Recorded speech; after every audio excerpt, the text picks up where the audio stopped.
10 ఏళ్లలో కేసీఆర్ కుటుంబం ఇరిగేషన్ శాఖ నుంచి వేల కోట్ల రూపాయలు లూటీ చేశారని ఆరోపించారు మంత్రి ఉత్తమ్ కుమార్ రెడ్డి. 14,000 కోట్ల రూపాయల బిల్లులు పెండింగ్లో పెట్టారన్నారు. కమిషన్ల కక్కుర్తి కోసమే ప్రాజెక్టులు కట్టారని విమర్శించారు.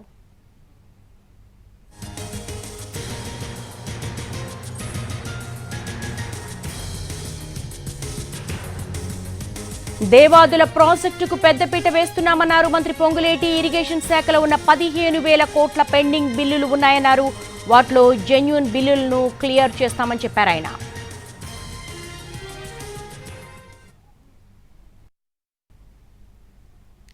జెన్యూన్ గా ఉన్న బిల్లులు ఏవైతే ఉన్నాయో ఈ ప్రభుత్వం ఇయటానికి చిత్తశుద్ధితో ఉంది.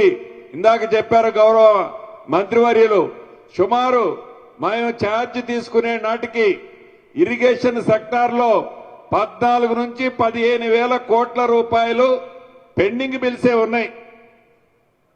అంటే ఈ 14,000, 15,000 పెండింగ్ బిల్స్ ఏవైతే ఉన్నాయో వారిని అడుక్కోండి, పాత ప్రభుత్వాన్ని మేము అనటంలా, బేషజానికి పోవటంలా. దాంట్లో ఏవైతే జెన్యూన్ బిల్స్ ఉన్నాయో ఇప్పటికే సుమారు 6 నుంచి 7,000 కోట్లు గౌరవ ఉత్తమ్ కుమార్ రెడ్డి గారి నాయకత్వంలో పాత బిల్స్ నే పేమెంట్ చేసింది ఈ ప్రభుత్వం. జెన్యూన్ గా ఉన్న బిల్లులు ఏవైతే ఉన్నాయో ఈ ప్రభుత్వం ఇయటానికి చిత్తశుద్ధితో ఉంది. ఇందాక చెప్పారు గౌరవ మంత్రివర్యులు, సుమారు మేము ఛార్జ్ తీసుకునే నాటికి ఇరిగేషన్ సెక్టార్ లో 14 నుంచి 15,000 కోట్ల రూపాయలు పెండింగ్ బిల్సే ఉన్నాయి. అంటే ఈ 14,000, 15,000 పెండింగ్ బిల్స్ ఏవైతే ఉన్నాయో వారిని అడుక్కోండి, పాత ప్రభుత్వాన్ని మేము అనటంలా, బేషజానికి పోవటంలా.